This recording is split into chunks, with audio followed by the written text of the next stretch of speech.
குடியரசு தினத்தை ஒட்டி 44 காவல்துறை அதிகாரிகள் மற்றும் பணியாளர்களுக்கு குடியரசு தின பதக்கங்கள் வழங்க முதலமைச்சர் ஸ்டாலின் உத்தரவிட்டுள்ளார். காவல்துறையில் மெச்சத்தக்க நுண்ணறிவு மற்றும் மெச்சத்தக்க சிறப்பு செயலாக்க பிரிவில் பணியாற்றிய 43 காவல்துறை அதிகாரிகள், பணியாளர்கள் மற்றும் ஒரு தனிப்பிரிவு உதவியாளர் நுண்ணறிவு பிரிவு ஆகியோருக்கு தமிழக முதலமைச்சரின் மெச்சத்தக்க நுண்ணறிவு பதக்கம் மற்றும் மெச்சத்தக்க சிறப்பு செயலாக்க பதக்கம் வழங்க முதலமைச்சர் ஸ்டாலின் ஆணையிட்டுள்ளார்.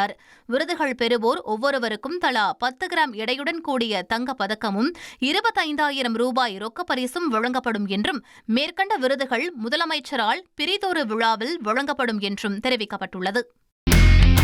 இனி செல்லும் இடமெல்லாம் செய்தி. தந்தி டிவியின் வாட்ஸ்அப் சேனலை ஃபாலோ பண்ணினா செல்ல இருக்கும் இடமெல்லாம் செய்தி.